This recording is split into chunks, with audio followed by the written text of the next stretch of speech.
Welcome to an introduction to chemistry, brought to you by Parkbench Tutors. For more information about Parkbench Tutors, just look us up on Facebook or at parkbenchtutors.com.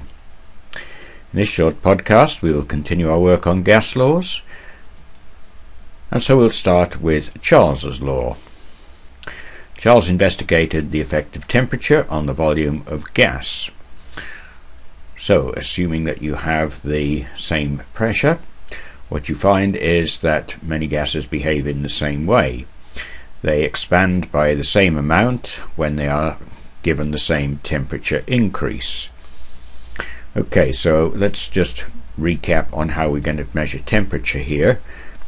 When a gas is cooled from 0 to -1 in Celsius, the volume decreases by 1/273. And if you decrease it from 0 degrees Celsius to -2 degrees Celsius, then the volume decreases by twice that amount, in other words 2/273. So logically this suggests that there's a temperature of -273 degrees C where the gas doesn't have any volume. In reality, most gases will actually liquefy before that temperature. Now that temperature is given a particular name. It's referred to as absolute zero, or -273 degrees C. But it's also known as 0 degrees Kelvin, and Kelvin is now the scale which we normally use for temperatures. So if we were to plot a graph, we would get a straight line if we plotted the volume against the temperature, providing of course that we kept the same pressure.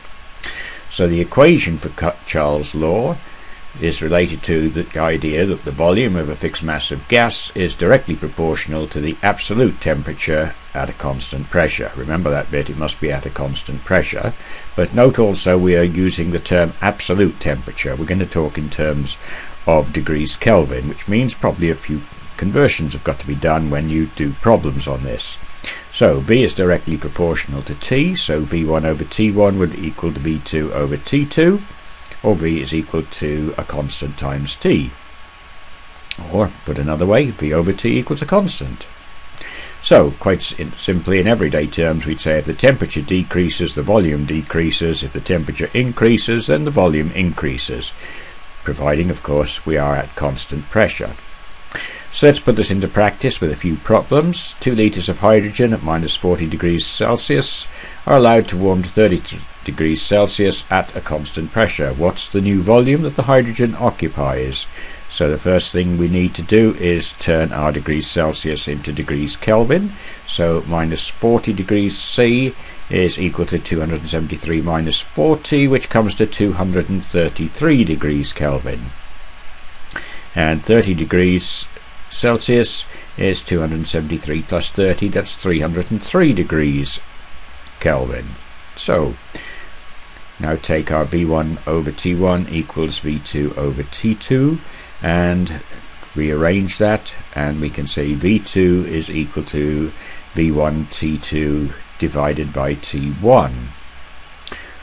Or put another way, V2 is equal to 2 litres multiplied by 303 degrees Kelvin divided by 233 degrees Kelvin. Note that the Kelvin units will cancel out, and so we'll be left with an answer in litres, which comes to 2.6 litres. So that's our new volume that our hydrogen occupies, 2.6 litres. Okay, here's another problem. 40 litres of nitrogen cooled from 100 degrees Celsius to 0 degrees Celsius. What's the new volume now? And again, we're going to use that same equation. V2 is equal to V1 times T2 over T1. And I've already converted these, so V2 is equal to the 40 litres times. Now T2 is going to be 0 degrees C, or 273 degrees Kelvin. And divided by T1, well, T1 was 100, which is 273 plus 100 equals 373 degrees Kelvin. Again, the degrees Kelvin will cancel out, leaving the answer in units of litres, and that comes to 29.3 litres. Now, Gay-Lussac's law states that if we have something at constant volume, then the pressure of a fixed mass of gas is directly proportional to the absolute temperature. So again, we're looking at absolute temperature here. P is equal to kT, P1 over T1 is equal to P2 over T2. So let's put that into a problem. Sealed container of helium at 500 torr, that's the pressure, is cooled from 200 degrees Celsius to minus 50 degrees Celsius. What's the new pressure? Note that the volume is going to be the same because it's in a sealed container, so we're only altering the temperature, and by altering the temperature we're going to affect the pressure. Remember, we're using absolute temperature, so 200 C becomes 473 Kelvin and minus 50 C becomes 223 Kelvin.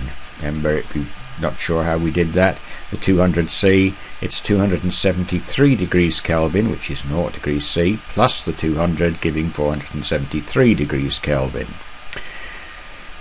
So P2 will be equal to P1 times T2 over T1. So let's plug in what we have. P2 is equal to 500 torr times 223 degrees Kelvin divided by 473 degrees Kelvin. The degrees Kelvin will cancel out, leaving units of torr. And so P2 will be equal to 236 degrees torr. So note, if we've cooled something, then the pressure also reduces. So another problem here. 25 litres of oxygen gas at 50 degrees Celsius and pressure 800 torr heated to 140 degrees Celsius. Assuming that we have a constant volume, what will be the new pressure? So P2 is equal to P1 times T2 over T1. Plug in the units we have. 800 torr times 413 degrees Kelvin divided by 323 degrees Kelvin. Remember, those degrees Kelvin will cancel out, leaving the answer in units of torr, in other words the pressure, and it will come to 1023 torr. Now, we've used a number of gas laws and we can combine some of these. Boyle's law, Charles' law and Gay-Lussac's law, we've met all three of these now. They all made use of reference points which we call standard temperature and pressure.